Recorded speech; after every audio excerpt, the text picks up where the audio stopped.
movies at last. Looks like it, Aunt Mattie. Huh. What, Dad? Hello, son. Well, daughter, how was the moving picture tonight? Lovely. Mice, that's what it was. Just a lot of mice. There wasn't anybody killed in the whole thing. No, well, then I'll stick to these. These don't talk. And that big Clark Norman Maine was in the picture tonight.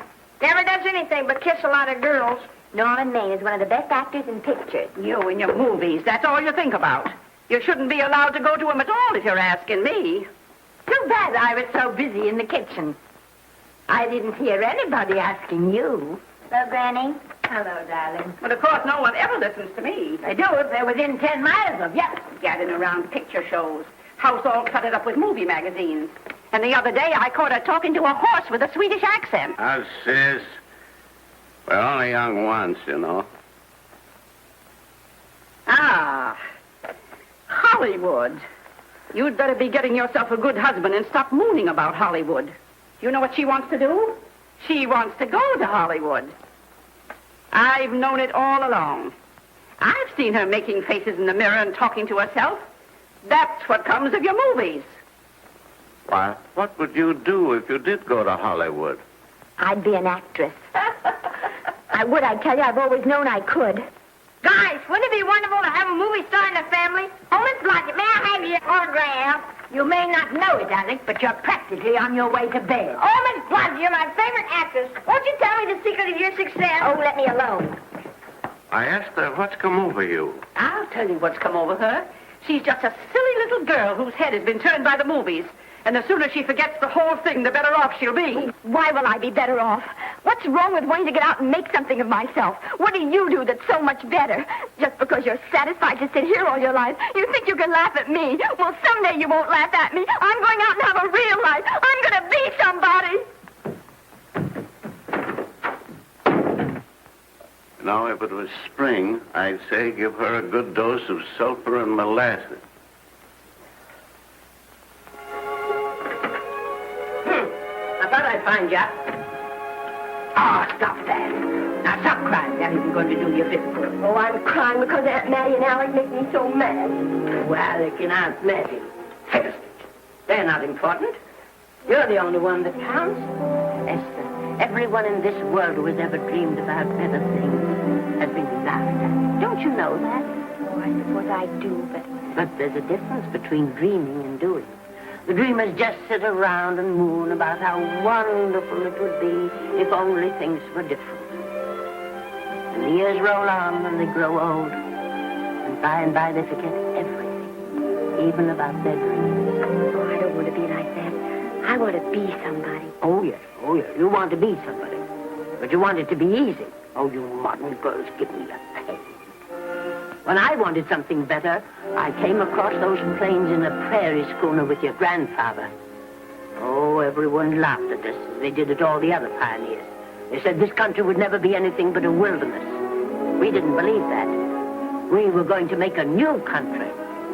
Besides, we wanted to see our dreams come true. Oh, Granny, it must have been wonderful. It was wonderful. But don't you think for one single minute that it was easy, Esther Blodgett? We burned in summer and we froze in winter. But we kept right on going and we didn't complain because we were doing what we wanted to do. Can you understand that? Yes, I can. Could you do it? Could you do it even if it broke your heart? Because remember, Esther, for every dream of yours you make come true, you'll pay the price in heartbreak. Oh, I know what I'm talking about. You may not believe it, but I was a young girl once. And a very pretty young girl. A lot prettier than you are. And I was in love with your grandfather. And when some Indian devil put a bullet through him, that is as if it had gone right straight through my heart, too. But I remembered all he taught me. And I went right on. I buried him out there on that wilderness with my own hands. And I went right on that same day. And I kept right on going. Even when your mother was born. Oh, Granny, I want to make it worthwhile.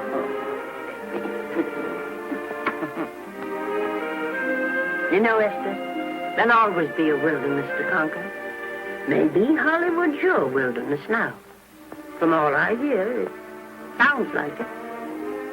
But if you've got one drop of my blood in your veins, you won't let Mattie or any of her kind break your heart. You'll go right out there and break it yourself. That's your right. Here. Oh, here. Stop that nonsense. Here. Take this and go to your Hollywood. Oh, I can't take your money. Well, why not? It's your savings. Well, I was only saving up for my funeral. Now I don't think I'm ever going to die. Oh, Granny, how can I ever thank you? By giving me your word of honor that you'll never tell a living soul where you got that money. I promise. Remember, if you do, I'll have you arrested for robbing me.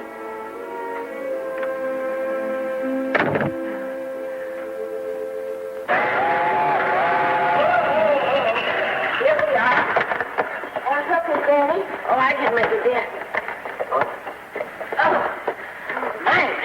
Oh, I kissed Dad goodbye. Just a little kiss. He didn't even wake up. I bet you didn't try that on your Aunt Mattie. Oh, Aunt Mattie. Think of her face when you tell her. I am thinking about it. I've waited for that chance for 30 years. There she is, girl. Oh, thank you, Cousin.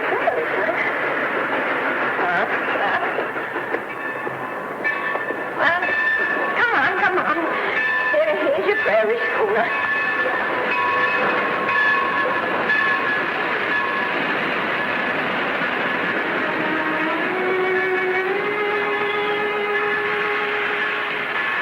All aboard. Oh, Granny. Go on. Goodbye, Granny. Goodbye. I'll be waiting for you in those movie pictures. Don't tell Mattie. You know, my eyes are not as good as they used to be, but my ears are all right. So you remember, talk up good and loud. All aboard. Goodbye. Bye. Bye, Granny. Bye.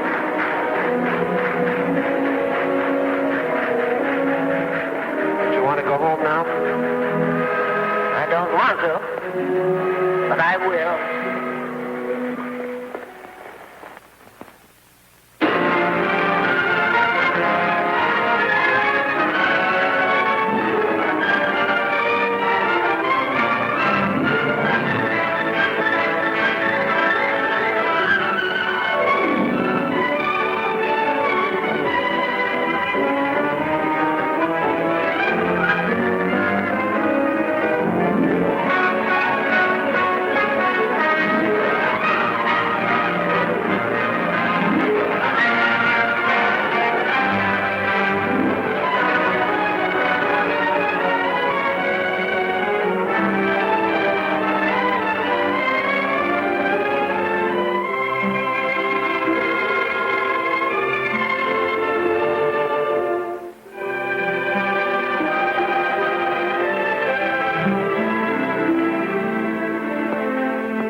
Good afternoon. Day, week, or month? Well, it's a little hard to say. You see, I'm going into the movies. Well, you better take it for a week. It'll break your jump to Beverly Hills. Are all the studios really near here? All except Gaumont British. I suppose the best way to get a job is to go straight to the studios, isn't it? Mm-hmm. I haven't any illusions, you know. I'm perfectly willing to begin with a little bit of a part, or even as an extra. $6, please, in advance. Oh.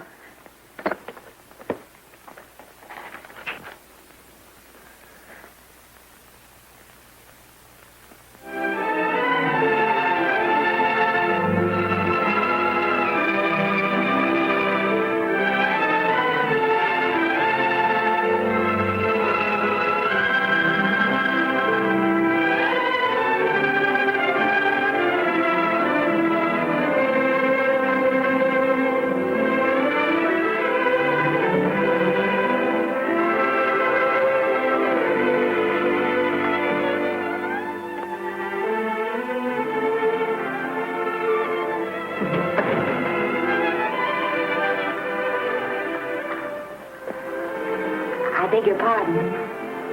I'd like to register for extra work. How long have you been in Hollywood? Well, it's about a month now. We haven't put anyone on our books for over 2 years.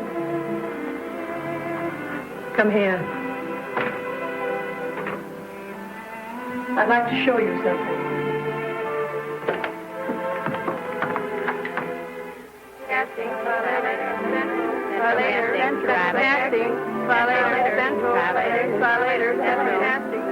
Every time you see one of those little lights flash, it's somebody asking for a job. Every time you hear them say, try later, it means there isn't any job. You can't keep the girls at the switchboard long. They go crazy. Every one of those little lights thought it was going to be a star. Still want to go in the movies?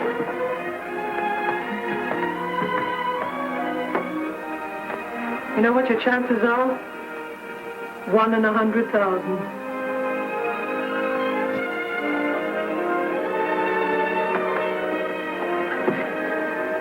But maybe I'm that one.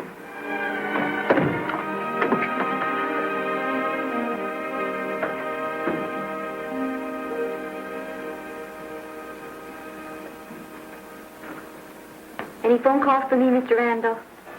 Oh, no. Jesse Lasky and Sammy Goldwyn must be writing letters instead. How's the luck today?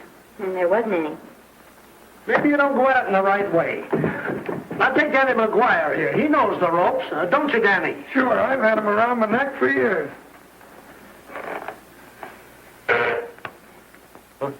What? Oh, Miss Blodgett. Danny McGuire, our new tenant. How do you do? Mr. McGuire is a big director.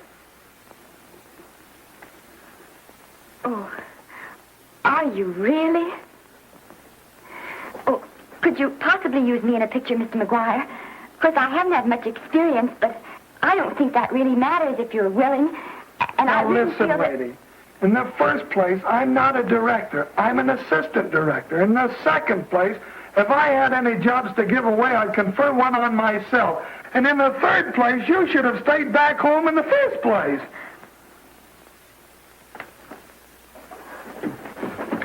Oh, no, what have you done? Hey, wait a minute. Hey, don't be that way. Don't do that. Gosh, I didn't mean to get tough, but a guy thinks he's being kidded when somebody asks him for a job and he hasn't got one for himself. After all, I'm not a big enough shot to hurt your feelings. I'm sorry. It wasn't just that. It was a lot of things. Looking for a job every day and never getting any nearer to it. I guess I was beginning to get a little scared. I know. Lady, do I know. Well, there's only one thing to do for that feeling when you're tired and sunk and down to your last nickel. Come on and I'll buy you a drink. Well, it's not as bad as down to the last nickel. I've still got $11 left. $11? You're going to buy me a drink. Come on.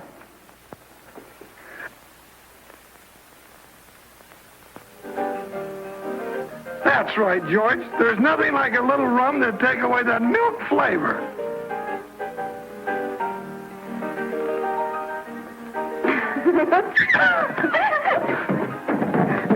I beg your pardon. Certainly.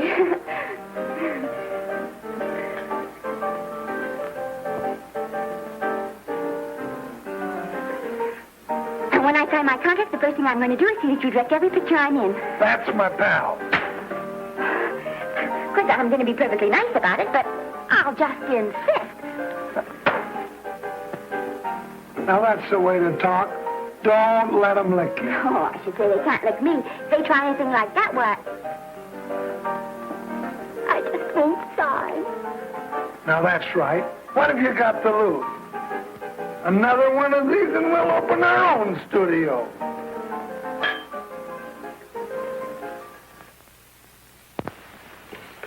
Bill rendered $24. Past due. Remit without further delay. Me.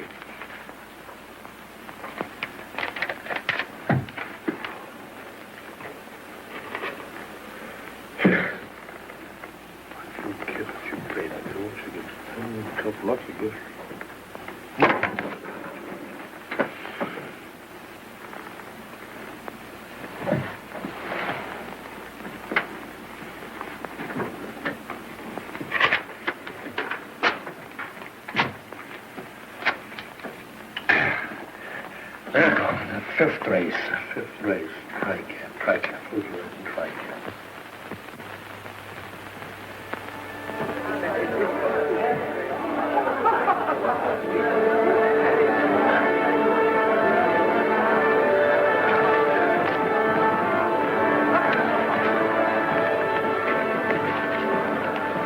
Hey, the program's going to be swell tonight. Now, you take this fella Beethoven. I'm a pushover for him. And Chopin, well, he's not so dusty either.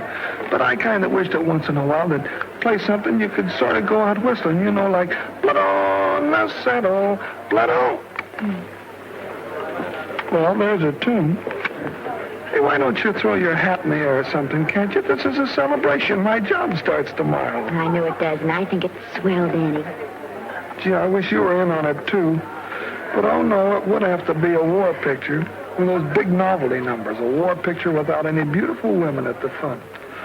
Oh, well, something will happen soon. Maybe. Why don't you go home, kid? Oh, Danny, I can't do that. I came here, and I've got to stay. Well, now, if it's on account of money, I can wait. Thanks, you've given me enough already. Anyhow, this is no time to be worrying. This is a party. Look at all the people. Everybody in the world. Look. That's me in the name.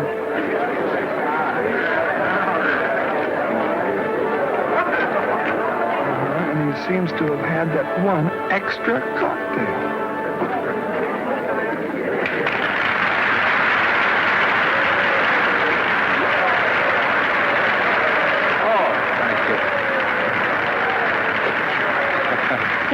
You dope. That's the orchestra leader.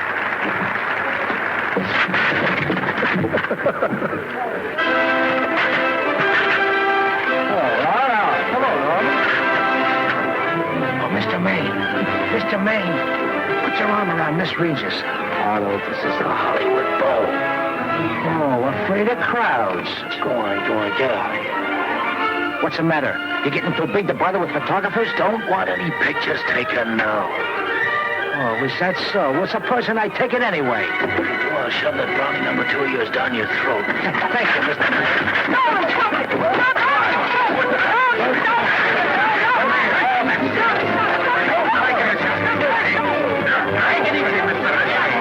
Stop it!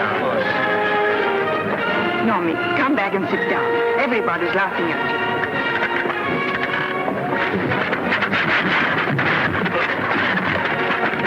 All right. Hi, Norman. Is he always like that? Well, I suppose he has to sleep sometime. Oh, and he's so wonderful on the screen.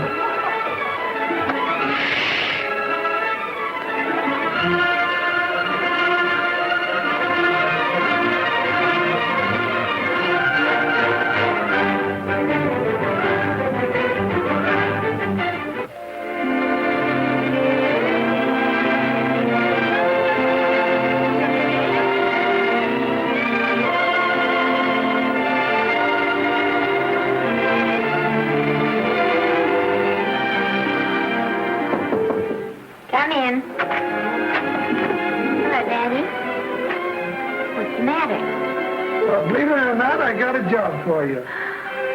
Daddy, that's wonderful. When do I go to the studio? Well, you don't exactly go to the studio. Oh, it's on location. Well, it's not exactly on location. But of course, I haven't any makeup. Will you tell me what you're getting sort of help me put it on? Well, you don't exactly need any makeup. You see, it's not really a picture job. It's being a waitress. Oh. Well, it's kind of a picture job if you look at it right. You said it was a waitress. Well, it's waitressing for Casey Burke, the big director over at our studio. He's giving a party tonight to kind of celebrate on account of finishing the picture, and he wanted me to get him an extra waitress, and it's $5. And I thought of you right away, Esther. That was awfully sweet of you, Danny. Well, there's going to be a lot of big people at Burke's house tonight, and I'll bet you there's any number of big directors, and if you're there, maybe they'll notice you.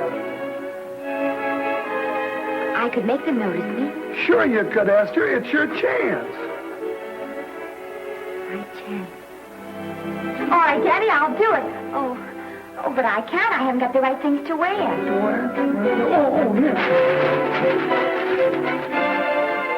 Now, you don't think the wardrobe department's right next to my office for nothing, do you? A perfect fit.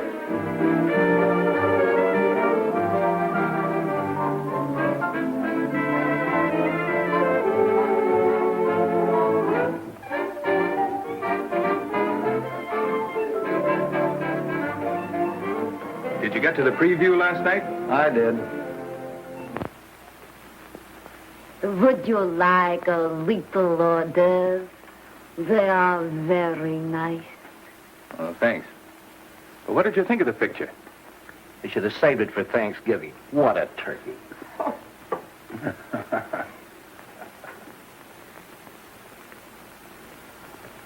Will you have some hors d'oeuvre? You do like hors d'oeuvre, don't you? I don't think there's anything so enjoyable as hors d'oeuvre before supper, and these are rarely delightful.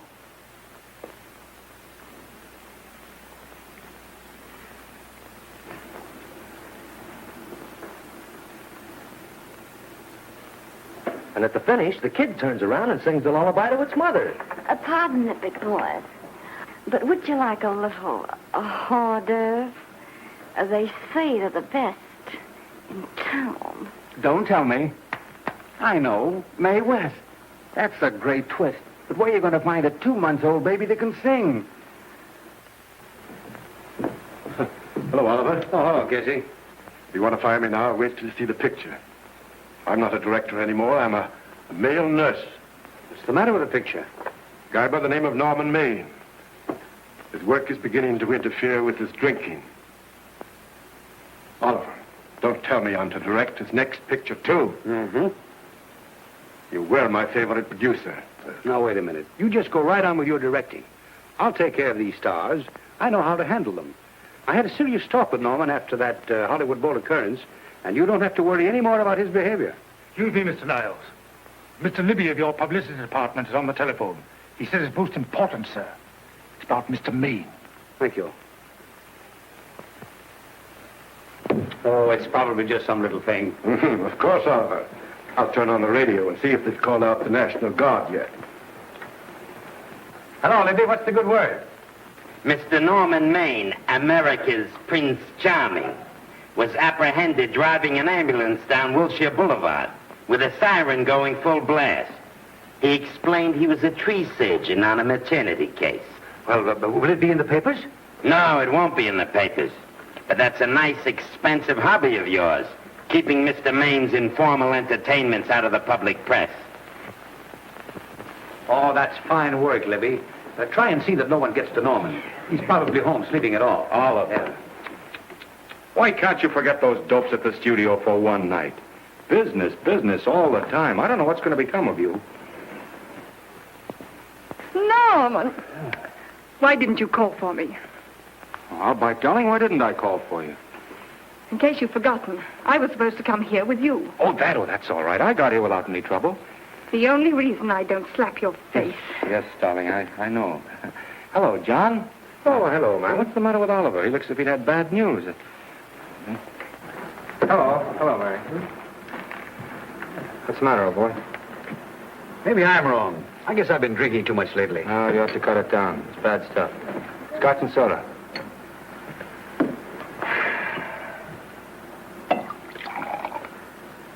Come on. The word, you know, is pronounced Quinn. Bad dialogue, Oliver. I'd rather not watch this. You know best. Soda. Thank you. Oh. Go ahead and say it. I've got it coming to you. Don't make it tougher on me, Norman. I don't want to stand here and preach, but take a look at my side of it. I'm trying to make pictures with you. I know. Costs are going up, and the grosses are going down. No, it isn't that. I've made lots of money with you, and I can afford to take a loss. But I hate to see you going the way of so many others. Why don't you get Lloyd's to insure you against me? You can't get insurance against a man forgetting who he is. You're a great star, Norman, but there's nobody so big that he can afford to have people refuse to work with him. Who doesn't want to work with me? You... Quiet. Listen, I know plenty of people who do. Yes, and so do I. But your real friends can't stand seeing you start to fall apart. What do you mean by that? The first signs are always the same. Not being able to remember your lines. Cameraman struggling to cover your hangovers. And all because you have to have a good time. Every day and every night. Listen, I've warned you for a long time, Okay, Norman. Oliver, you're a swell guy. You won't lose any money on me. I'll promise you that. I'll be ready for the curtains when the time comes. When it does, here's my epitaph. And now I think I'll, have a little drink. Scotch and soda.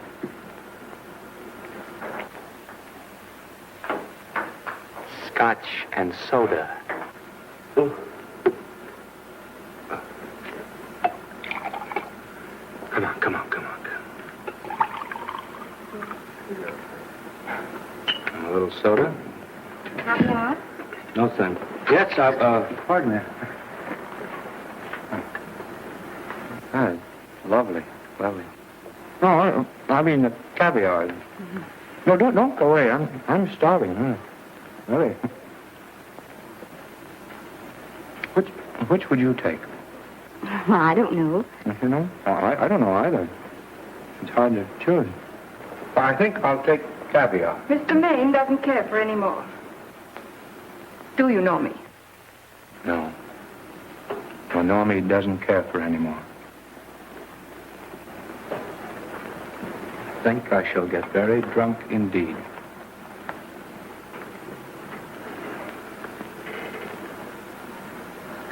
Scotch and soda. Sorry, I have something.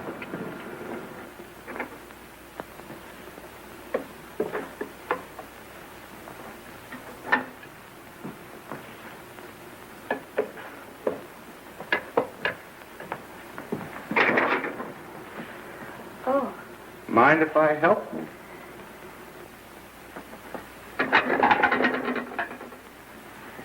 Won't they miss you?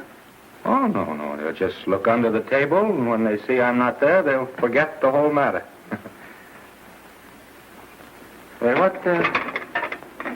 What's your name? Esther Blodgett. My name's Maine. I know. You do? Ah. What's so funny? I was just thinking about all your fans and how surprised they'd be to see you here helping me put plates away. Oh, they don't know my finer side. You'd be pretty envious of me, meeting you this way in person. Oh, you do. Well, tell me, are you disappointed? Yes. Now you've done it. Oh, never mind that. That makes the room look lived in. Tell me, why are you disappointed? I was sitting behind you at the Hollywood Bowl the night you didn't want to be photographed. Yeah. I'm told I crept into many a heart that night. Oh, I can never explain this. You know, you have very pretty hair. You better get out of here. And a sensitive mouth. And a charming little Precisely why are you here instead of with the rest of the guests? I'm just trying to be helpful. I see. Are you sure there's no other attraction? Well, it might be that my old mania for putting plates away is coming back on me. It's rather odd. I always know where I can find you if there's a pretty girl around. It's not only odd, it's embarrassing. You're being deliberately insulting, Norman. I put up with this long enough. Dear, don't lose your temper. Remember, we must try to keep the voice low. I know you'll excuse us if we go on with our work.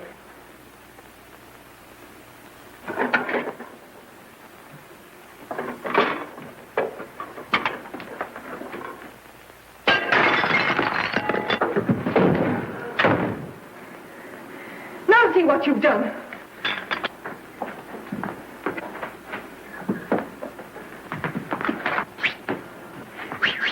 Come here. Help me up. Are you hurt? No more than usual. Come on, the wolves are on us. We gotta get out of here. Oh, I can't. The dishes aren't finished. Oh, yes, they are.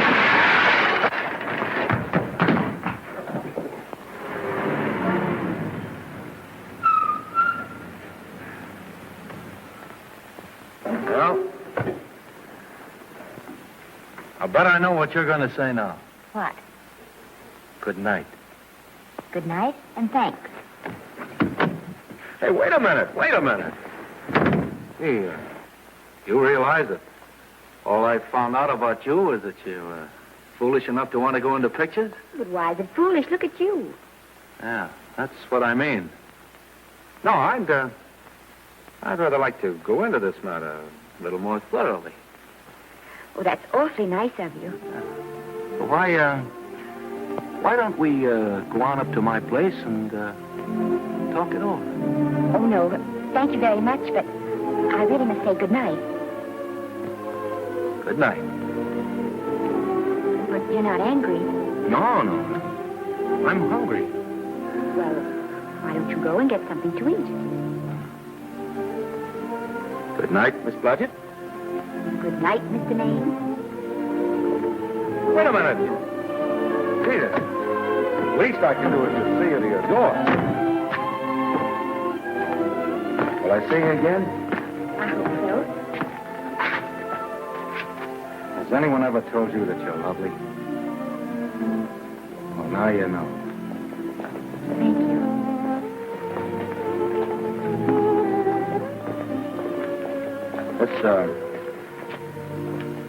It's hard to say, but I want to say it anyway. You know, on the screen, I'm a, you know, in private life, I'm a, well, you know. But whatever I do, I still respect lovely things. And you're lovely. You understand? Yes, I think I do. And it isn't that bump on the head that's doing this. Well, I'm glad.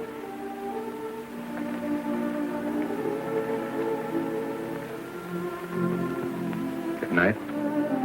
Good night.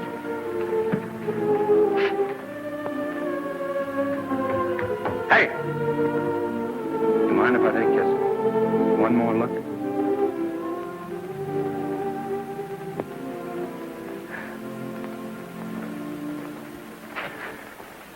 Go away. Quite impossible. I wouldn't even consider it. Oh, no.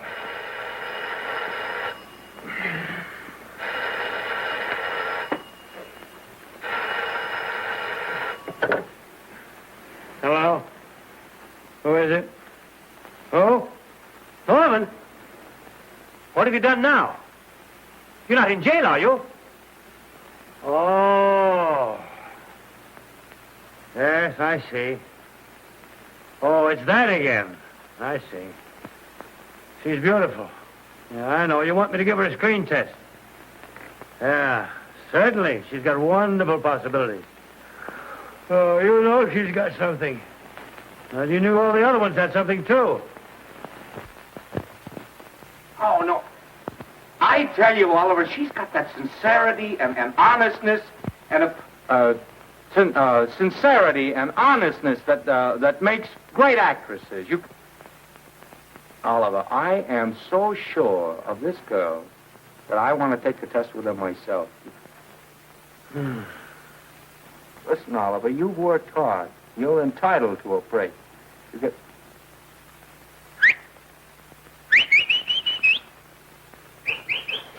Yes, I heard you. Anything. Yes. Yeah. Oliver, look. You try to get a little sleep now, old man. Right. All right, boy. Good night. Now tell us.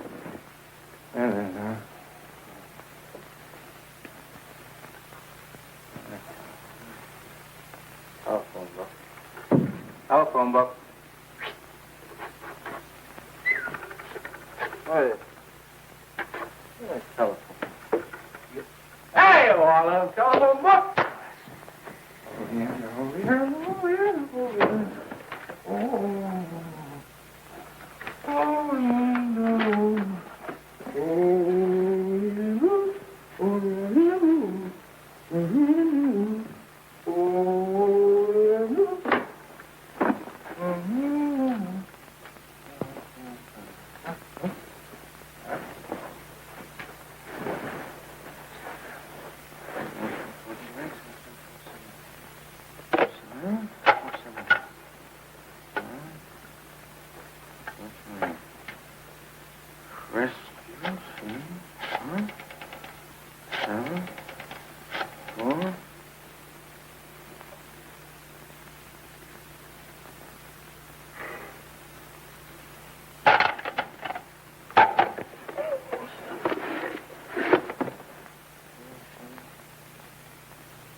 Telephone.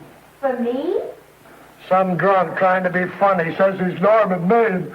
Oh, thanks, I'll be right down. And Miss Blodgett, would you give him a message for me? Tell him it's 3 o'clock in the morning!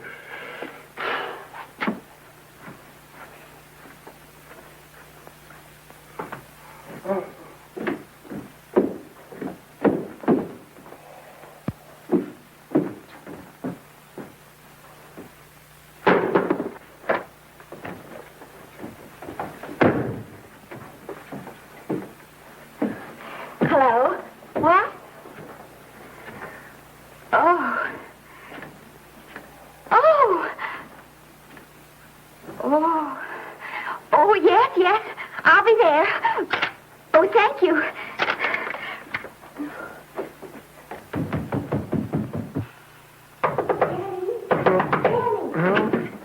Daddy, what do you think? I'm going to take a test tomorrow, and Norman Maine's helping me do it. I'm taking one, too. Garble's assisting me.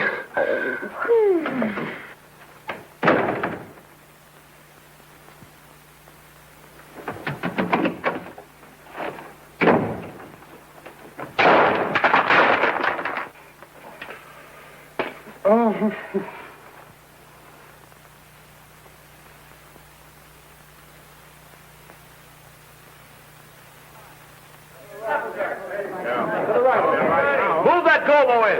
Would it still come like broad? No, the Yankee. Is this light too hot for you, Hanley? Okay, but cut down on your backlight. Put a double on that 90. Bring it down a little. That's it. Now put it. Pull down on that 150. Ready to take it. Get pulled down on that 150. That's right. Okay. Run it here.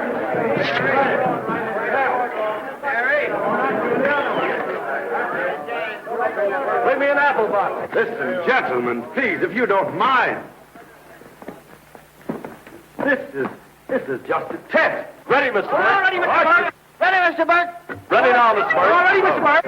We're ready now, Mr. Burke. All ready, Mr. Burke. We're ready, Mr. Burke. All right, let's take it. Quiet! Quiet! Quiet! Quiet! Quiet! Ready, Norman? Yeah. You ready, Miss, what's your name?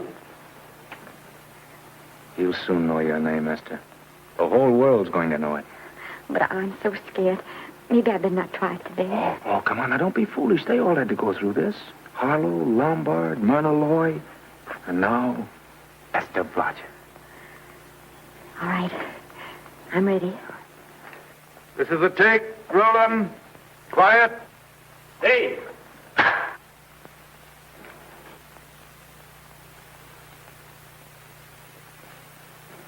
I may as well tell you that my whole organization thinks I've gone a little nuts to sign you. Well, maybe they're right. I've been nuts before. You see, all the experts seem to think that your type is a little mild for present-day taste. But I rather believe that tastes change, like eyebrows. And I think that also, like eyebrows, tastes are going back to the natural. You look like a nice girl. I think I'm going to like you. That's not important. I think the public will like you. That is important. Oh, yes. I see what you mean. I mean, I know it is. Only don't think it's going to be easy. Nothing you really want is ever given away free. You have to pay for it. And usually with your heart. Someone else told me that once. But you still have to work it out for yourself. Oh, well, all this is just a long way of saying, I'm glad you're with us and good luck to you. And now I'm going to turn you over to our demon press agent, Libby. Don't let him frighten you. He has a heart of gold, only harder. And for the love of Pete, learn to close your mouth and keep it closed, even in your love scenes.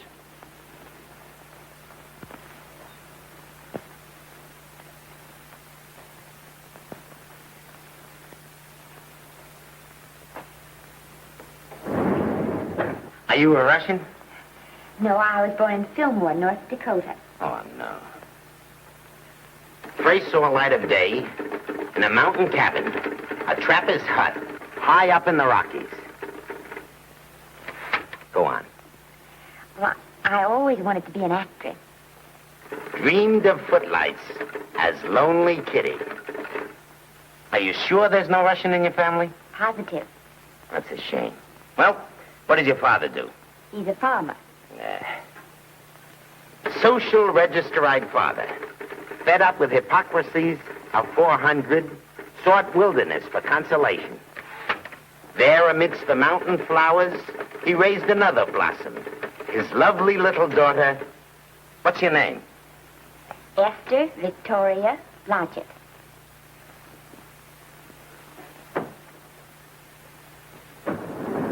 Greatly appreciating your attention in this matter, very truly. Do you know what her name is?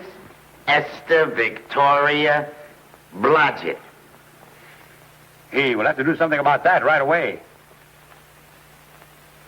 Esther Victoria Blodgett. Well, that Blodgett's definitely out. Let's see, Esther Victoria, Vicky. How about Vicky? Oh, I think that's terribly cute. Let's see, Vicky. Vicky what? Vicky, pronounced Vicky. Siesta, Besta, Sesta, Desta, Festa. Oh, that's very pretty. Jester, Hester, Desta, Lester. Vicky Lester. Oh, I like that. Say it. Vicky Lester. Say it again. Vicky Lester. Say it again. Vicky Lester. Say it.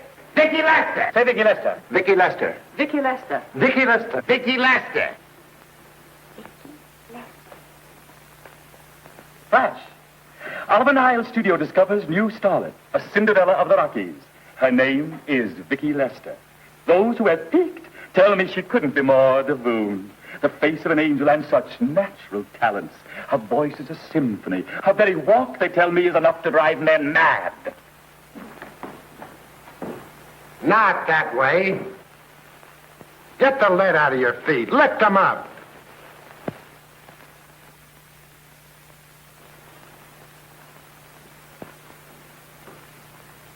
That's better. It's terrible, but it's better. The quality of mercy is not strained. It droppeth as the gentle rain from heaven. Cease. Through the mouth, my child, through the mouth. The nose is for smelling roses. Proceed. Does she have to look surprised all the time?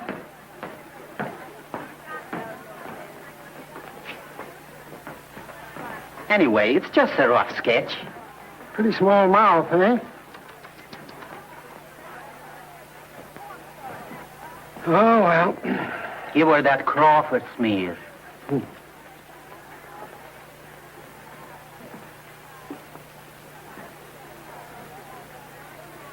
This'll give her that Dietrich. Yeah.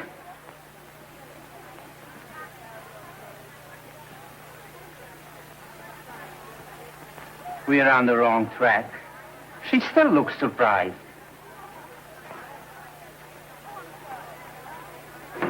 Listen, dress people. We're shooting on the set this morning, not in the commissary. Now, come on, snap into it.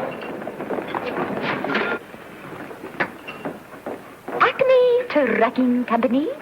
No. Mr. Smith is not in.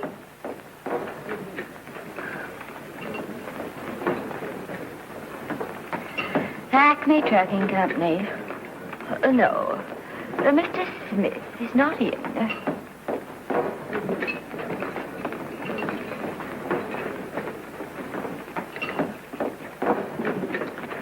Good morning. What can I bring you, Mr. Maine? That just shows how long you've been here. Naval, bless you. How soon are you and I going to be married, huh? I don't know. You'll have to ask my mother.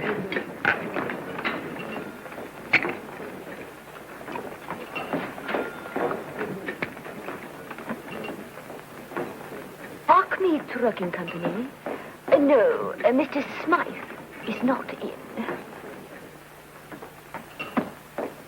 Acme Trucking Company? No, Mr. Smith is not in. Acme? No, Smith ain't in.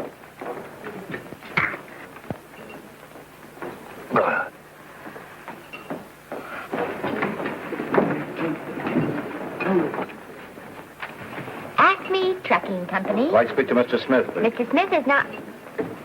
Oh, Norman. What's all this between you and Smith? I've got a part. It's only one line, but it's in the picture. It's ambition that made you break that date with me last night. Well, I had to be here so early this morning, and So did I. I had to stay up all night to make it. you've started your picture, haven't you? No, we're still in the testing stage. You can't seem to get the right girl for the lead. Gee, you think with all the girls there are that... Yeah, I know, but this one's got to be different. She's got to be little and cute and sweet and intelligent. It'll blow me down. What?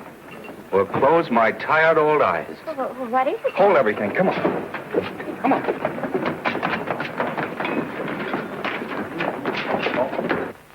Well, you've been through the whole casting directory. I work day and night, Mr. Niles. And I'll work with her, Oliver. And I can be mean or nasty or anything you want, Mr. Niles. If she clicks, Oliver, you've got a star overnight.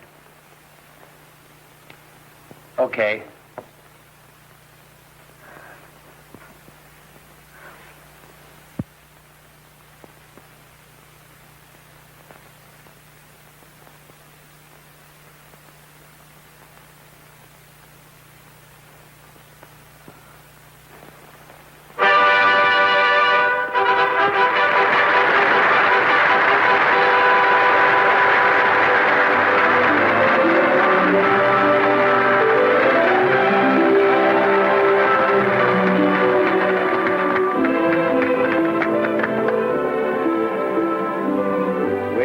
At the end of the picture.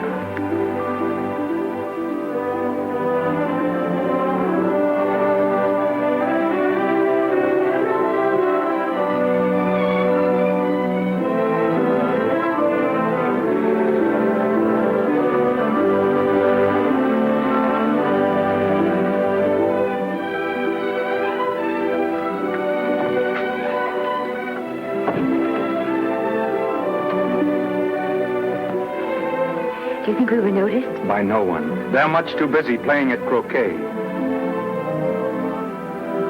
I've loved you all my life. But we only met 2 days ago. That's when my life began.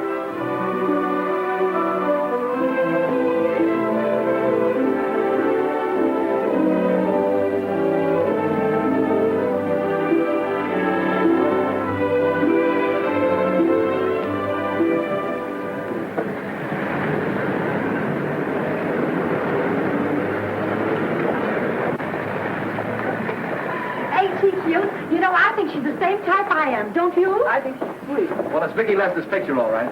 I think she was much better than he was.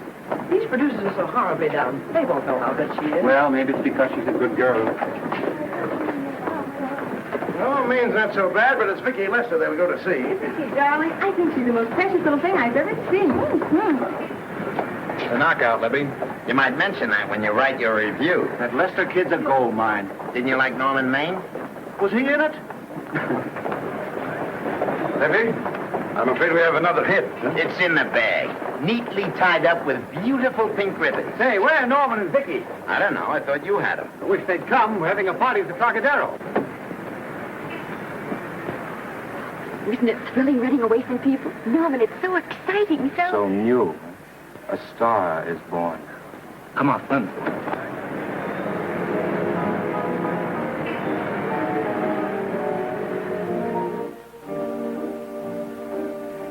It's wonderful, isn't it? Crazy quilt. Oh. It's a carpet spread for you. It's all yours from now on, you know? Come, Esther. You're a success. You have everything in the world you want. I hope it'll make you happy. Hasn't it you? But then there was one thing I never had. Lots of times I told myself I'd found it, but I always knew I was lying. Still, I never stopped looking for it. Maybe it'll come. Well, I think it has come, Esther. I only wish it went too late. Oh, but it's not too late. Oh, you can't throw away your life the way I've thrown away mine and have anything left that's good enough. No. You can. Norman, you can.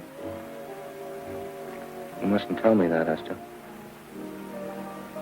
I'm so afraid that I'll believe it.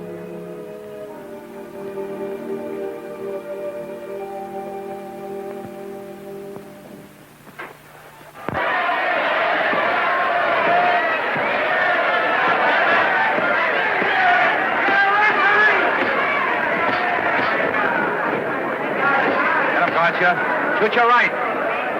Swell, isn't it? Lovely. What scotch you get? Can't you hear me, gotcha? Shoot your right.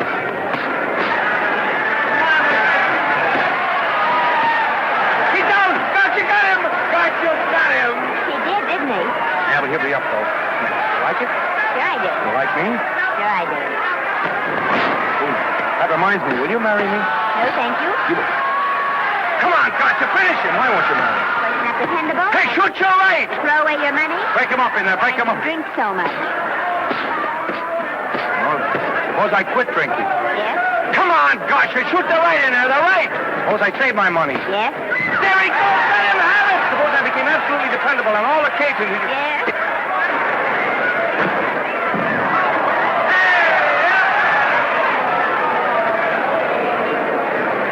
Hey, gotcha, he got him.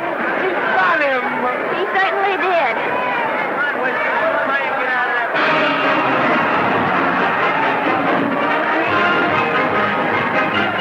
That's a beautiful place. Norman, What, dear? would you do all that to me if I said I'd marry you? No, certainly not. I was just supposing. We're going to be married. Guess I didn't read that line right. I'll try it again. We are going to be married. Both of us. Yeah, to each other. What do you think of that? Well, when? Where? Well, we thought we'd elope in the conventional manner. What's the matter? It's trying to decide whether it's good for the studio. Is it? It is. And bless you, my children. When's it going to happen? Oh, we thought we'd just sneak out sometime. We're not telling anyone but you. Listen to this. The screen's ideal romance blossomed into breathtaking reality today when Vicki Lester and Norman Maine, America's dream lovers, slipped quietly through the portals of holy matrimony. How does it sound? Horrible. But you see, we're going to elope. Sure you are. It'll be the biggest elopement this town ever saw. We'll get a tie-up with the Army, have you escorted all the way down to Yuma by 20 of their new bombing planes. Is he going with us? Don't you think we can work this thing out better alone? No sense in bothering the happy couple with all the details. I'll see to it that you get a carbon copy of the whole layout. I can hardly wait. I'm sorry we didn't realize that we were in the way. While you're settling the details, you don't mind if I take this woman out and buy her a ring, do you? Sure, go ahead. We want everything legal. That's a charming match. A nice girl like Vicky. And public nuisance number one. Now, wait a minute, Libby. Norman's all right. And if you'll pardon my pointing, Vicky's businesses are wrong. It doesn't require any comments. I wasn't making any comments.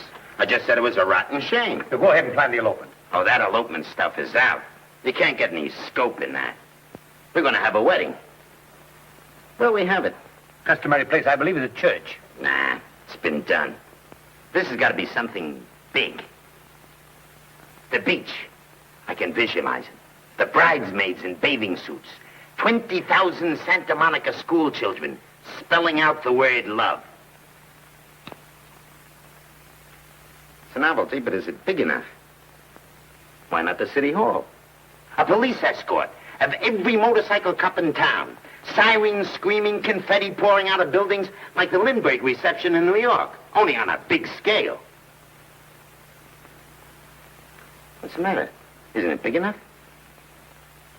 And now if any man can show just cause why these two may not be lawfully joined together, let him now speak or else hereafter forever hold his peace. Do you, Alfred Henkel, take this woman as your lawful wedded wife? Will you love, comfort, honor, and keep her in sickness and health as long as you both shall live? I will. Do you, I beg your pardon. Do you, Esther Blodgett, take this man as your lawful wedded husband? Will you obey, serve, love, honor, and keep him in sickness and health as long as you both shall live? I will. Place the ring on her finger. Hurry, please.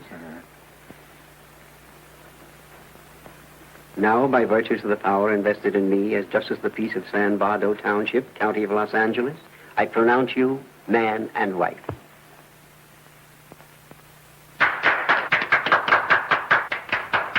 Quiet! And now I must exercise my prerogative of office. I hope you will be very happy, Mrs. Hinkle. Thank you. Thank you, sir. Oh, Thank Danny. you very much. Now, if you'll please sign the license.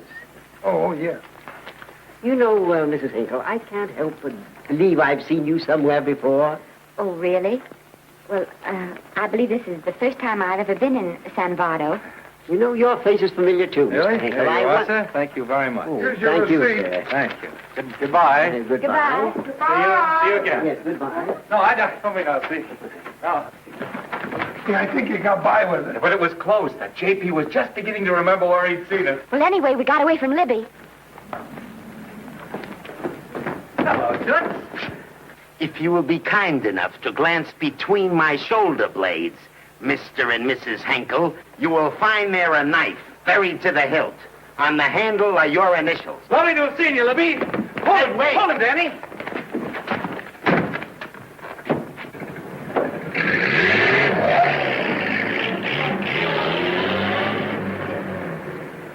There go a couple of rats I raised from mice. Well, they got a right to get married, haven't they? I haven't got any right to double-cross the public, and I haven't done it yet. Hey! People versus Porky Washington, who is charged with violating Section 600. Young man, you're in contempt of court. Operator, get me the Los Angeles Tribune. I've a good mind to put you under arrest. Wait till I make the score. You wait, too. Tribune, give me the city desk. Johnny, this is Matt Libby. I got a flash for you. Norman Maine and Vicky Lester were married at 2:30 this afternoon. Vicky Lester? Court recess.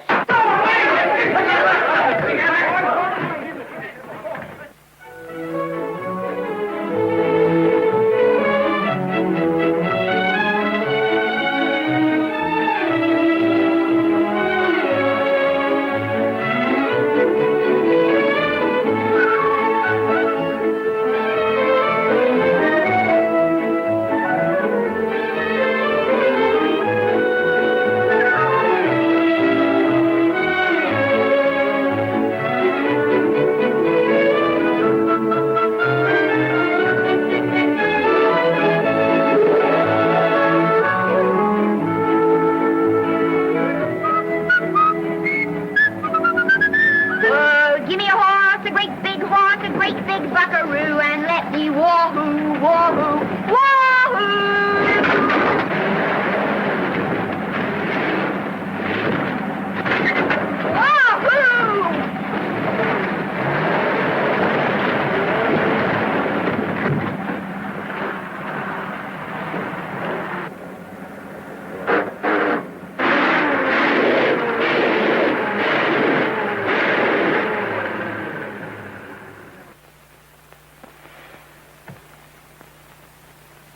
Wahoo. Hey, Wahoo. I don't want to sound immodest, but I think I've stripped a gear. Well, sit down, won't you, and let's get acquainted. We'll probably be seeing quite a bit of each other from now on. No. Might just as well break the ice now as later.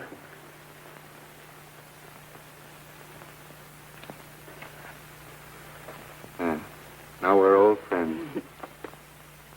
Hey, have I got time for a shower before dinner? Plenty, if you can find the shower. I never can remember where that thing is. Does it pull out or slide under? Here, I think I can find it. Nope, it's the linen closet. Here it is. Nice work. Oh, half the time those things are just luck. I'll see if I can disinfect this steak.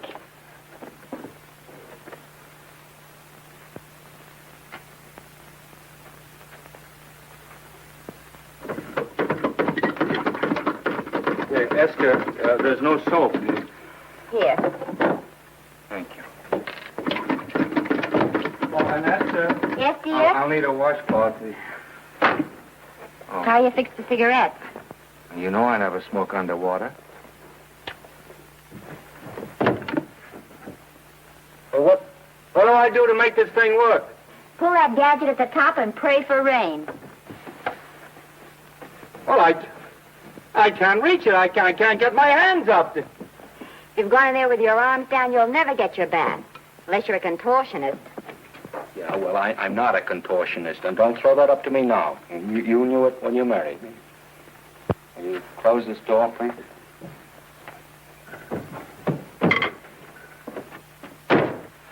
Thank you.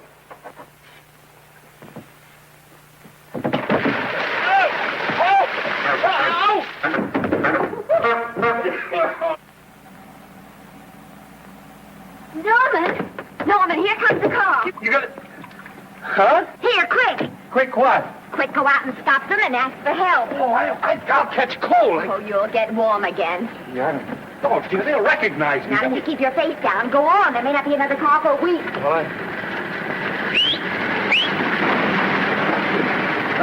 Howdy, partner. Howdy. Stuck? Yeah, how'd you guess it? Can you get us some help? Well, I reckon not. You know, it's a long way to town. We're pretty busy down at the place. Well, I got to get out of here. I've got my wife with me. Does she like the country? No, and then we're short of food. There's a lot of game in them woods. You know, well, my wife can't shoot. Well, you're sure up against it. Sorry I can't do anything for you. Well, wait, listen, I'll be frank with you. I'm Norman Maine. Who? Norman Maine. Well, my name's Judd Baker. Glad to have met you. Well, so long. Hey, wait a minute. Listen, you don't... So you're Norman Maine.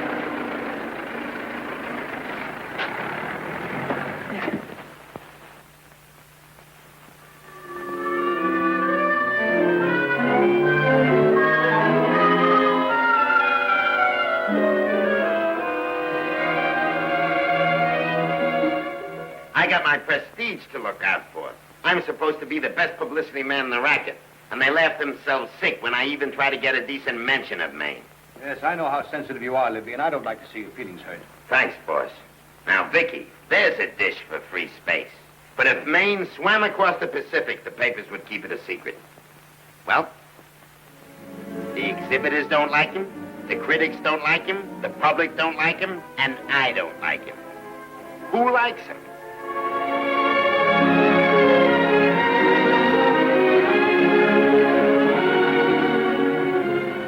Oh, but, darling, this is almost too much of a surprise.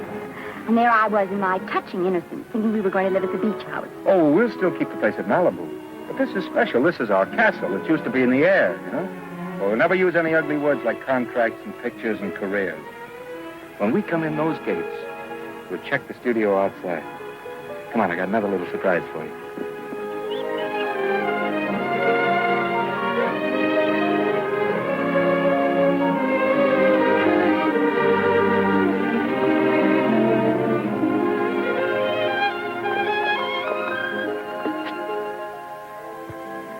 Oh, Norman, it's lovely. So are you lovely. The whole world's lovely. Hey, hold it!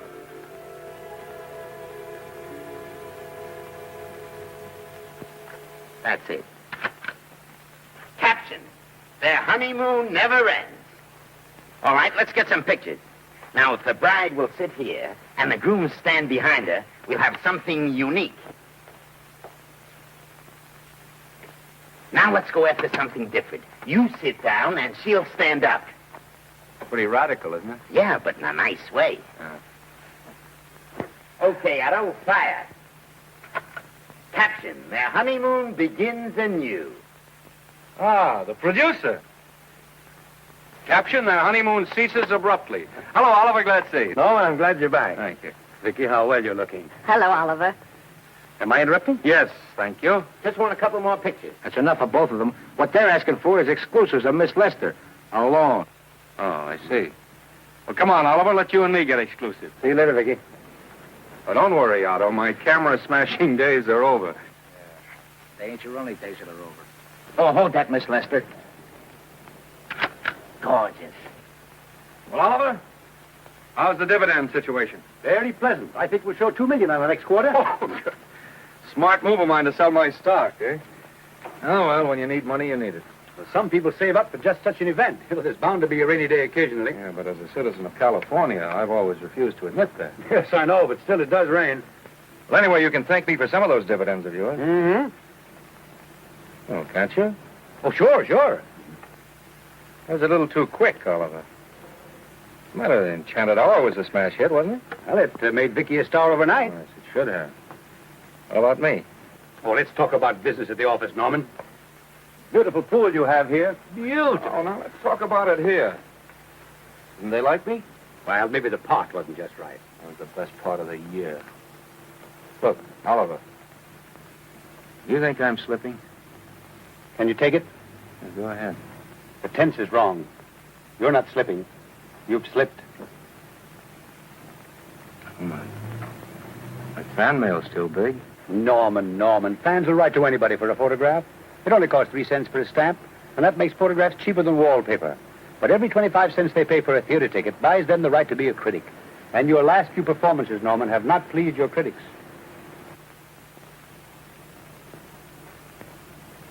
You remember I told you I'd be ready for the curtains when the time came?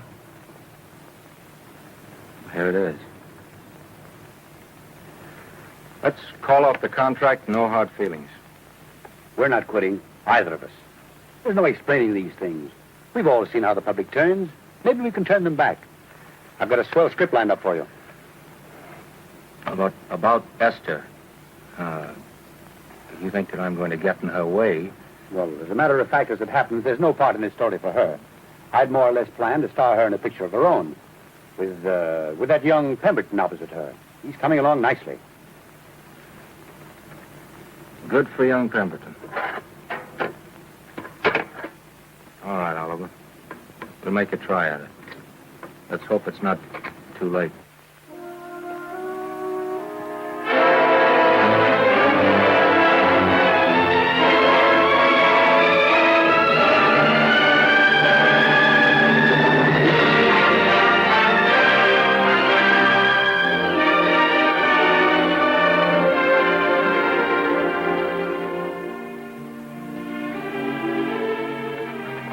No argument.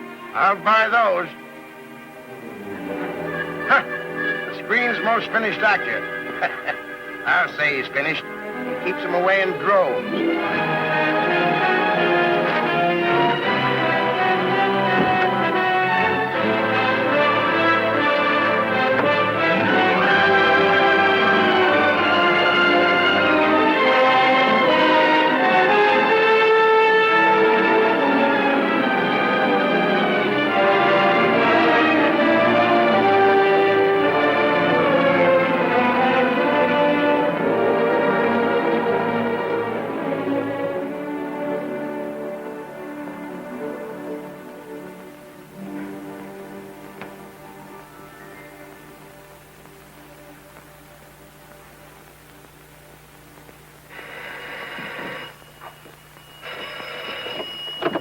Hello?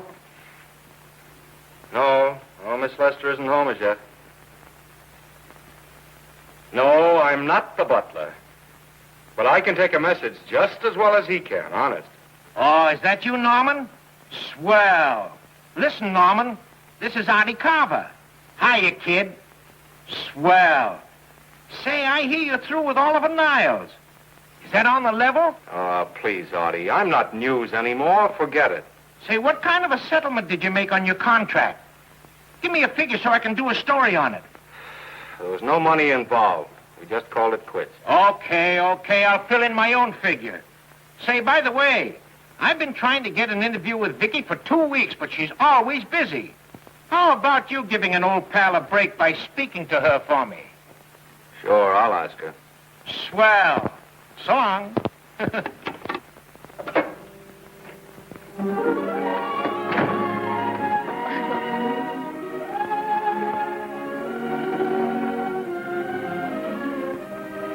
I didn't mean to be late, darling, but Casey wanted... All right.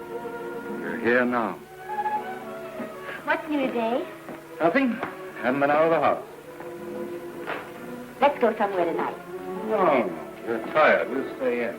I'm not tired, really. Oh, yes, you are. You've got a hard day ahead of you. Anyway, I see so little of you, I'd like to have you to myself. Oh, but it's the servants' night out. We haven't any. Yes, we have. I fixed a little snack with my own lily white hands. I'm learning to cook in my spare time. Then I think I'll marry you. I get it. You want to make an honest cook of me, huh? Comes in on wheels in this joint.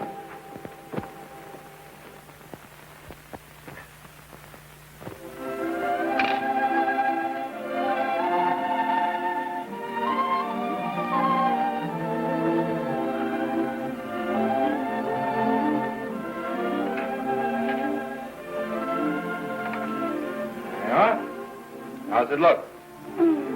Wonderful. Huh? That's what I thought. Now then, don't be formal, just pitch in. Huh?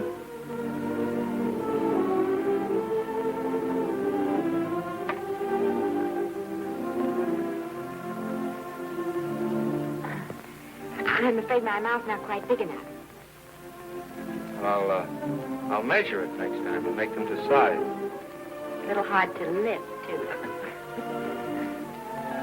fact, I think I'll take those measurements right now.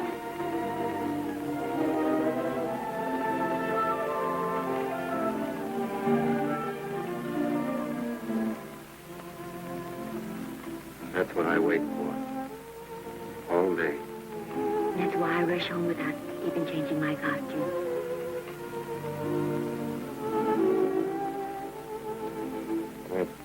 We're forgetting that we're hungry. Would you like a sandwich? Thank you. I still have a little work on this one.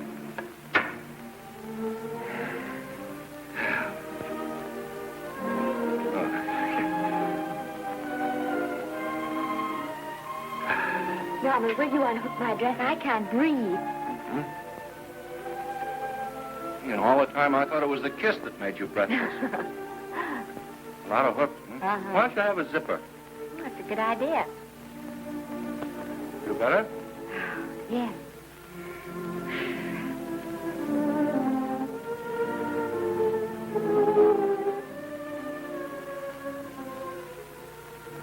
Don't look now, but I think that guy on your left is in love with you. I hope so.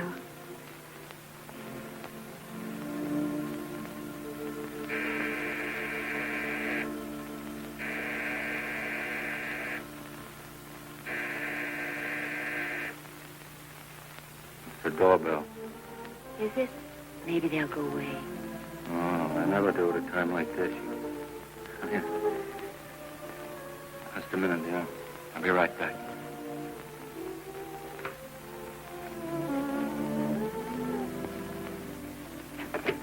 Does Vicky Lester live here? Yes. I got a package for her. I'll sign for it. So who are you? I'm her husband. Oh, sure. I'm right here, Mr. Lester.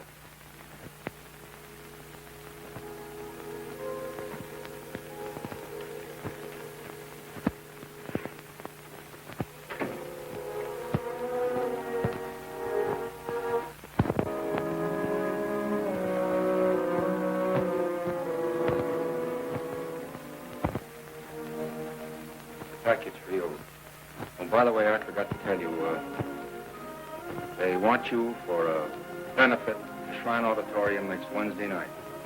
I told them I'd ask you. And, Oh, darling, I don't want to hear about that now. well, you better wait till I finish before I forget them all. The Academy dinner secretary phoned. She wants to know if you want a table reserved for you. Oh, yes, Artie Carver called and asked if I'd use my influence with you to get him an interview. I told him I'd try.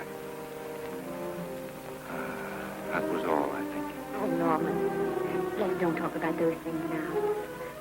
We're forgetting the wonderful food you prepared. Well, I'm not very hungry now. I think I'll fix me a little drink. No.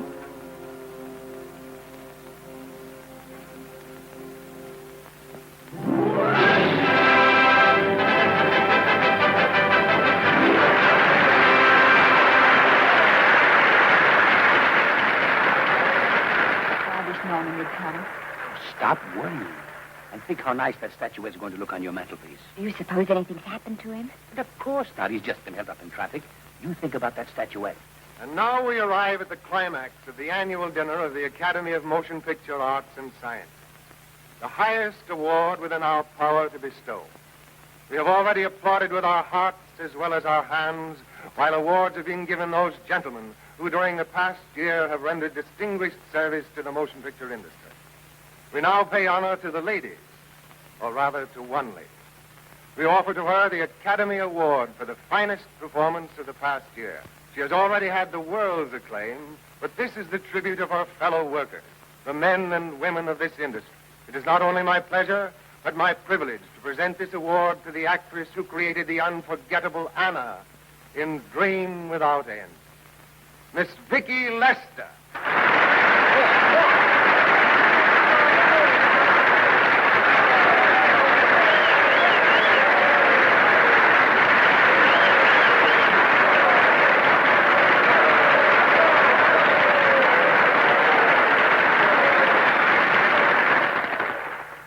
What more can we say, Miss Lester? This says it all for us.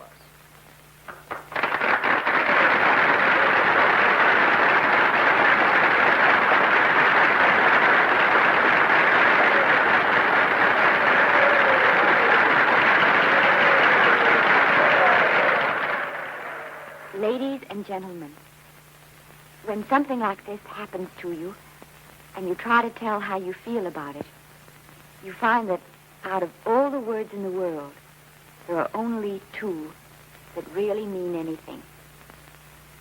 Thank you. All I can do is to say them to you from my heart. All I can do is to keep on saying them. Hey, that's fine. All this thing. That's a very pretty speech, my dear. Very pretty. You said the right thing.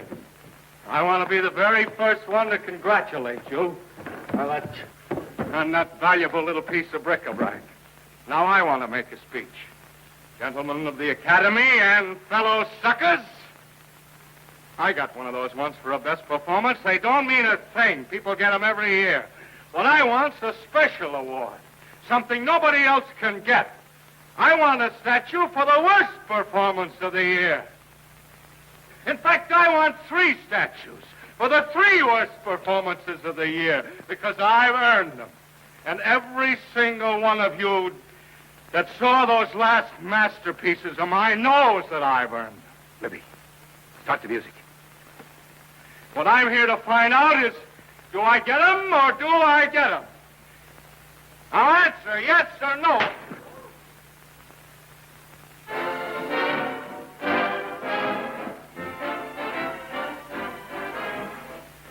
Norman, darling, let's go and sit down.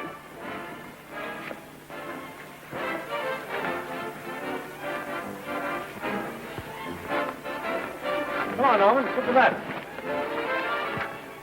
That's for you, Norm. Hello, Norman.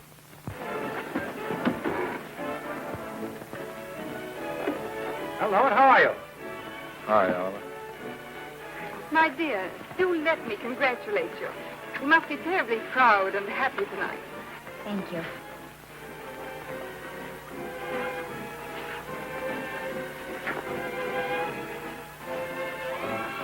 Somebody give me a drink.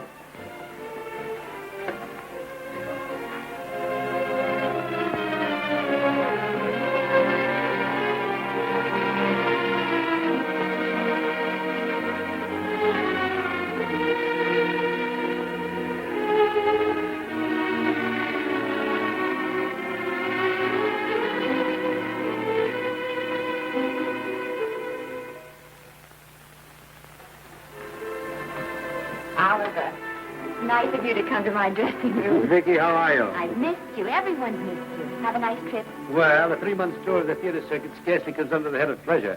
But the way they're screaming for your pictures all over the country. Miss Lester, if I may talk shop, you are a knockout. Thank you. It's good to hear that. You've been crying. A little. How's Norman?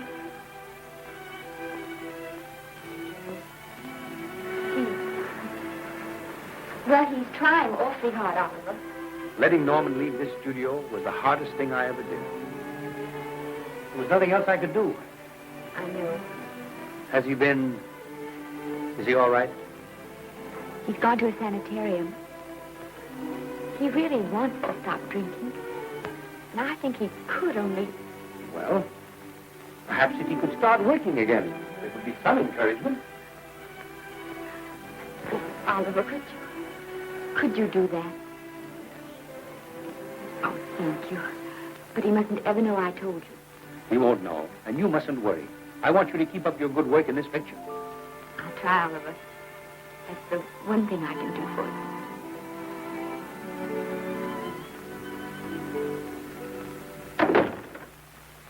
If you'll just sit here, Mr. Niles, I'll have Mr. Maine brought down. Thank you. Brought down.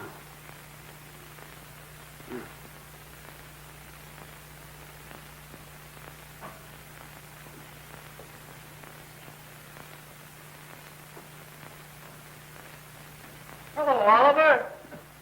Welcome to Liberty Hall. Hello, Norman. Well, no, Mr. Niles isn't slipping me a case of scotch, Cuddles. This is just a handshake. This is Cuddles, Oliver, my social secretary. We go everywhere together. How are you feeling, Norman? Fine. Getting along remarkably well, Cuddles tells me. He says you ought to see some of the boys. Let's sit down. Yeah. Cuddles, we really don't need you.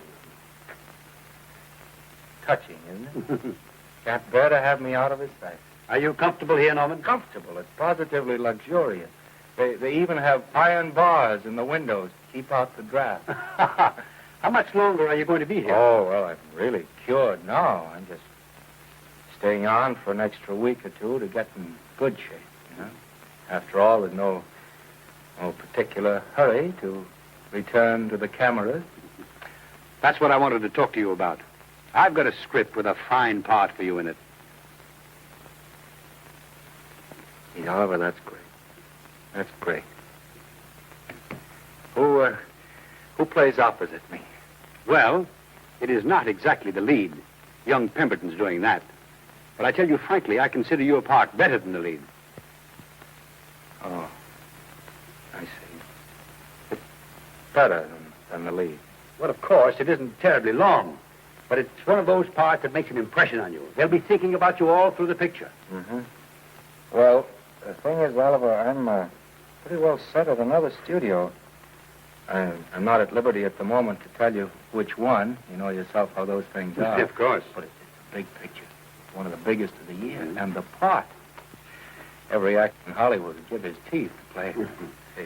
Well, that's fine, Norman. Naturally, that will tie you up for a while. But we won't get to this picture for some time. And perhaps, if you want to consider it for later on, well, I'll tell you, Oliver, you'd better not count on it. See, I've got several pictures lined up after this one, and they're talking to me about England. You know, they're doing some very interesting things over there, you know. Mm-hmm. Hey. What is it, Cuddle? Speak right out. We all love you. Your dinner. Oh, here we dine at 5:30 here. It makes the nights longer. Well, goodbye, Norman. I'm glad to see you getting along so well. I'll be out in no time. I'll have to introduce myself all over to a lot of people. They won't know me when I'm not drinking. Goodbye. Goodbye, Norman. Thanks for dropping in. Well, Cuddles? Alone at last, eh?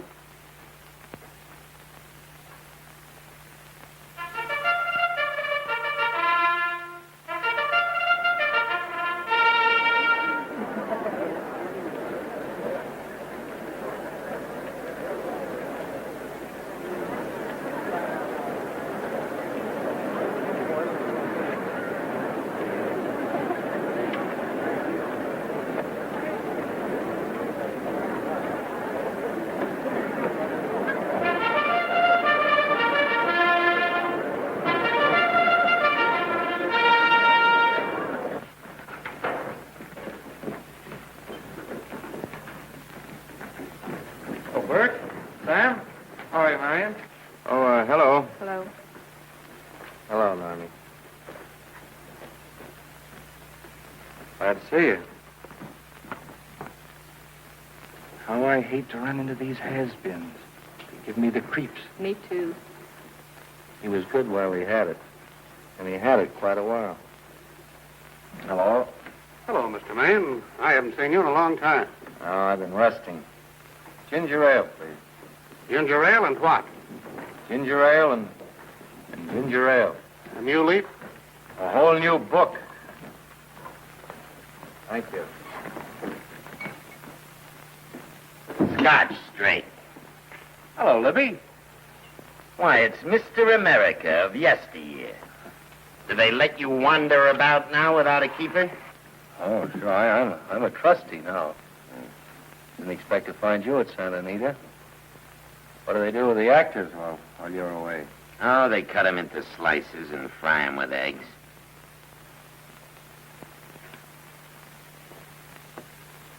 I suppose you'll be here all the time, now that you've retired from the hurly-burly of the silver screen. Well, we're living down in Malibu now and pretty lonesome with Esther away working all day. Well, I wouldn't squawk about that if I were you. It's nice to have somebody in the family making a living.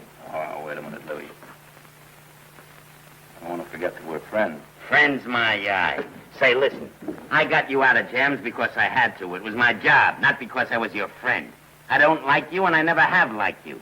Nothing made me happier than to see all those cute little pranks of yours finally catch up with you and land you on your celebrated face. Pretty work, Libby.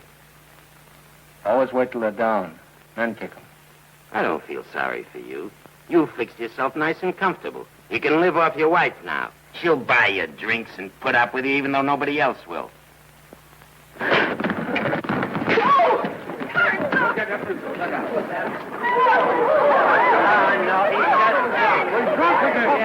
on, son. Hey, wait a minute. Come on outside for you, white stuff. I'm Norman Maine. Well, that's not my fault. Oh, don't bother to toss him out.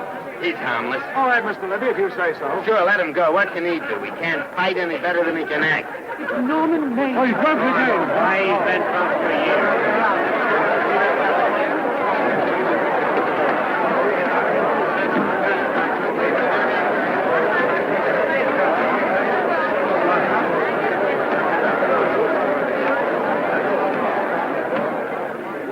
Give me a scotch.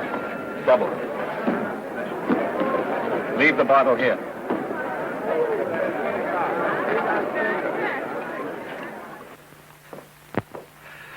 Vicky, you'll be ill. Why don't you try to get a little sleep? But he's been gone 4 days. 4 days and not a word.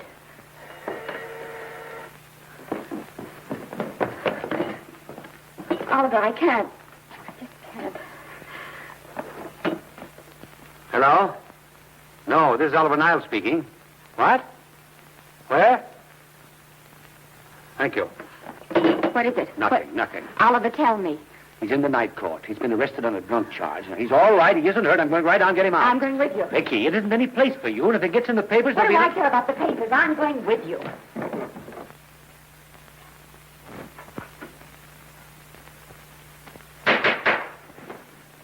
Division 30, Municipal Court, County Los Angeles, now in session. The Honorable Judge J. Barris presiding. Be seated, please. Was you able to do anything? Judge wouldn't even see me. Ready, Your Honor.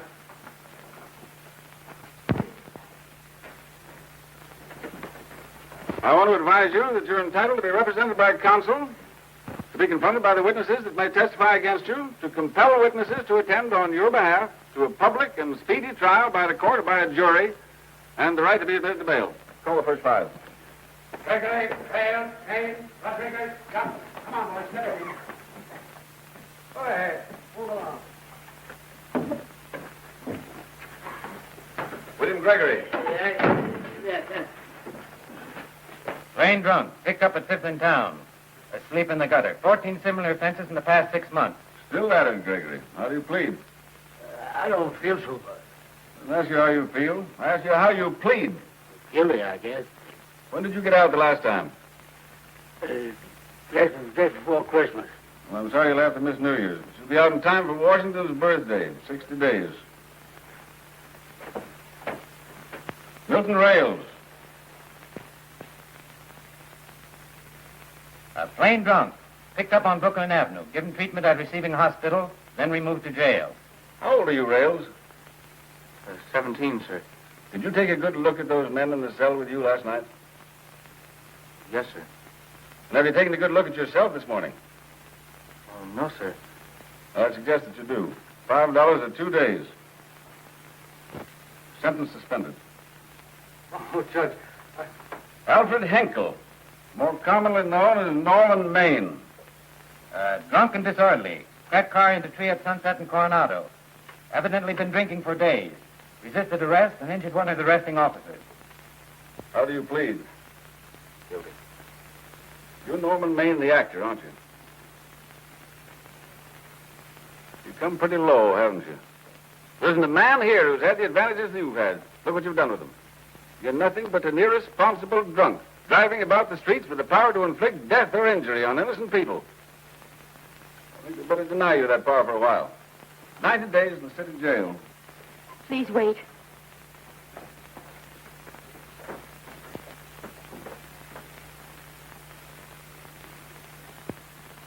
I'm his wife.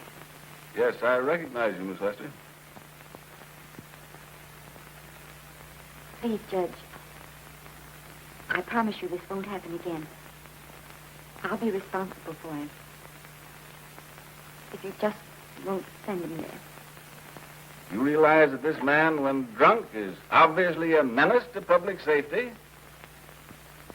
And you realize, too, Miss Lester, the responsibility you'll be assuming to this court and to the Commonwealth. I do. Sentence suspended. Prisoner remanded to custody wife. Thank you. You can get in at the jail entrance, madam. Jose Rodriguez. Plain drunk, picked up at 1st and Main. Second offense. How do you plead? I think I'm guilty, Your Honor. 60 days.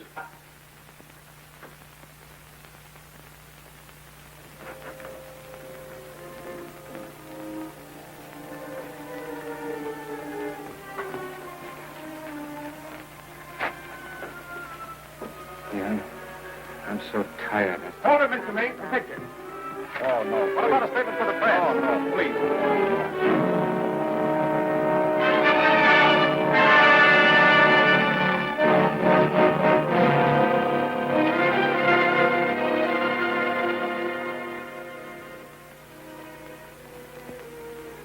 He's asleep. He's been asleep all day. The best thing for him. Awful to see this happen to someone you love. And know in your heart that it can't get any better. I only know that all I can do now is to stay with him and try to help him. So will I. And between us, we take care of him. You're very fond of him, aren't you, Alan? I'm very fond of both. Then I know you'll understand what I have to tell you. And after what happened last night, I think you already know what it is. I can't do any more touching. I'm going away for good with Norman. You can't do that, Vic. You're at the very peak of your success. And you've worked so hard to achieve it. That's what's been wrong. And I've thought it all out. Maybe if I hadn't been away from him so much, last night and what went before, it wouldn't have happened. And I know it's too late to think about that now, but it may not be too late to go away with him and start over somewhere. It's your life you're giving up, Vicky. So I can try to give Norman back his. Can you honestly tell me I'm wrong to do it? No, Vicky. I can't honestly tell you that. Then there'll be no more Vicky Lester.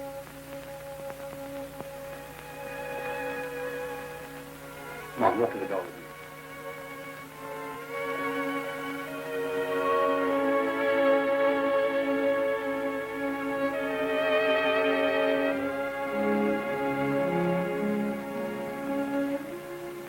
Goodbye, Vicky Lester. You were a grand girl. Good luck, Mrs. Norman Maine.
Darling,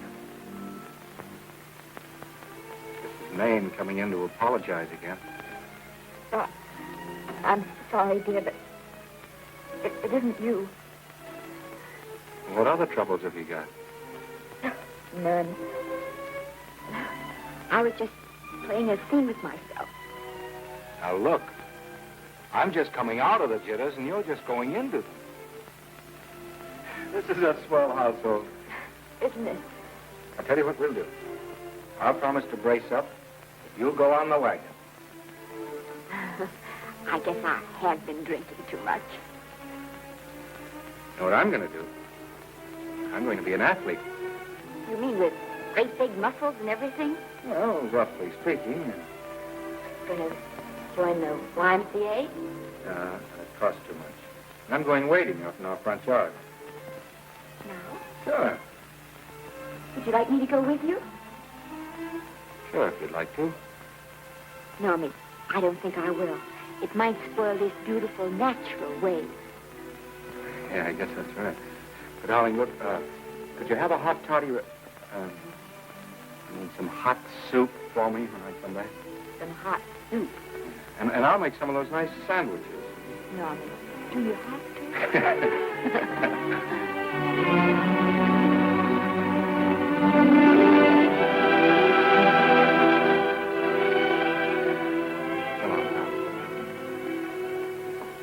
I don't stay in too long.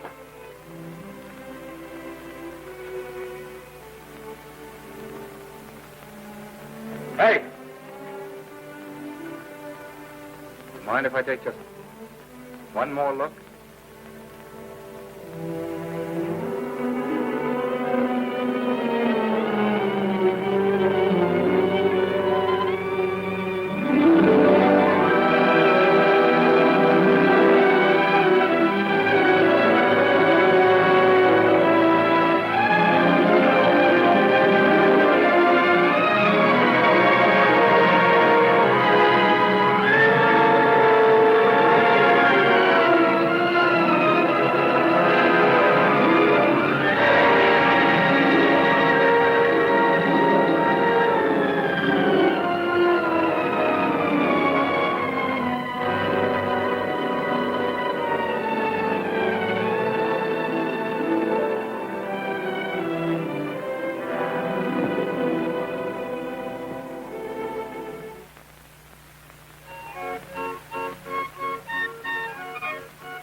first drink of water he had in 20 years. And then he had to get it by accident. Pardon. How do you wire congratulations to the Pacific Ocean?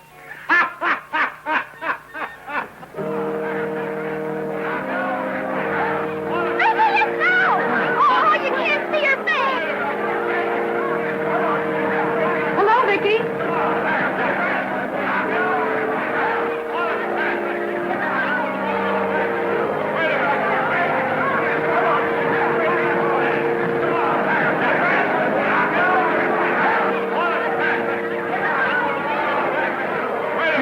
Can't you? Come on, Vicky, let's see your face. Vicky, will you sign my book for me? Write this is Norman May. Don't you care, Vicky? You get over it. Stand back, can't you? Don't you cry, dearie. He wasn't so much.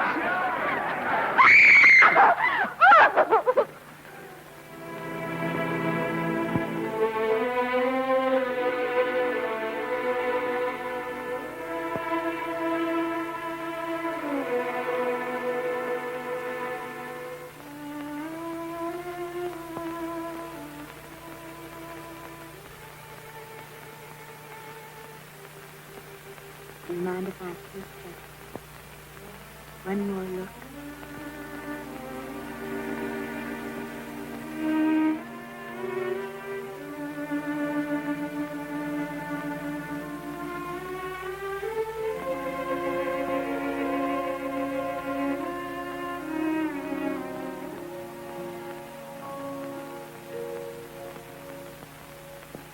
Here are the paychecks for the servants' graves. You'll find a very nice bonus in each one. Miss Lester asked me to thank you for your kindness and service. If there's anything I can do for the little lady, I should be glad to do it. She would appreciate your attending to the closing of the Beverly Hills house. Put down those trunks. Put it down, I say. Well, where is she? In the bedroom. Who are you? I'm her grandmother. Get up.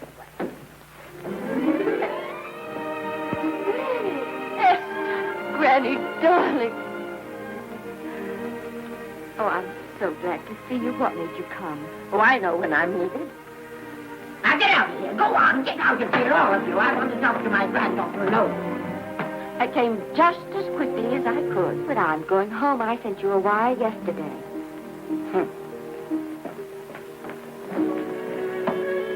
Sit down. Is it true that you're going to quit the movies? I never want to hear them again. What are you running away from, little girl? I'm not running away. It's just that I can't go on. My heart isn't in it anymore. Once I told you if you get what you want, you have to give your heart in exchange. And you said you were willing. Do you remember? I remember. It seems to me that you got more than you bargained for. More fame, more success, even more personal happiness. Maybe more unhappiness. But you did make a bargain. And now you're pining over it. I don't think I'd feel so very proud of myself if I were you, Esther. I'm not, Granny. My mind's made up. Well, and I'm sorry I gave you the money to come out here. It just wasted. Oh, but Granny... I was proud of you, Esther. I was proud to be the grandmother of Vicky Lester. It gave me something to live for. Now I have it ended. I know. Oh, I want to be strong, but I can't go on. You must. Tragedy is a test of courage. If you can meet it bravely, it will leave you bigger than it found you. If not, then you'll have to live all your life as a coward. Because no matter where you may run, you can never run away from yourself. I never knew Norman Maine. He wrote me a very sweet letter when you were married. He said you told him how much I meant to you. And I know just how much you must have meant to him. You know, Esther, I can't believe that wherever he is, he can be very happy, knowing that his death broke the spirit of the little girl he praised me so highly for raising. And I can't believe that he can be very proud, knowing that all his great love did for you was to make you a quitter. The car is ready, Miss Lester. We'll have to go now to make the train.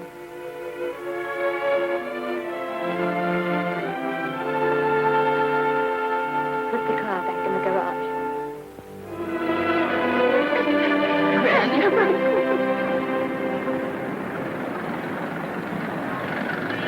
The entire picture industry has come to the Chinese Theater for this opening tonight. It has come to pay tribute to a great star on her long-awaited return to the screen in what has been called her greatest performance. It has come to pay tribute to the girl herself. The girl who has won the heart of Hollywood. The girl who has won the heart of the world. Miss Vicki Lester. And if I'm not mistaken, Miss Lester's car has just driven up. Yes, it is she.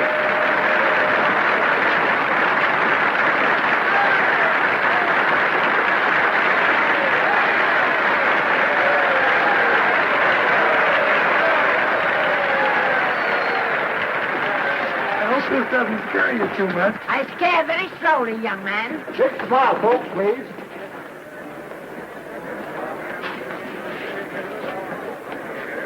They'll have your mug, your face, plastered across half the papers in the country tomorrow. How do I look? Oh, you look swell. You're a liar, but I like you. And here's Miss Lester's grandmother. Won't you say a few words to the radio audience, please? Say something, Letty. You know, we've got a thing like that back home where they all listen in on, but we call it a party line. Won't you say something, please? They're listening. Maybe some of you people listening in dream about coming to Hollywood. Maybe some of you get pretty discouraged. Well, when you do, you just think about me. It took me over 60 years to get here, but here I am. And here I mean to stay. Thank you very much.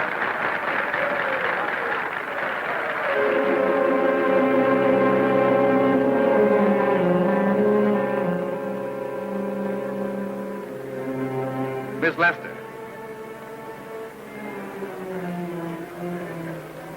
This microphone is on an international hookup. Throughout the world, your fans are hoping that you'll say a few words to them.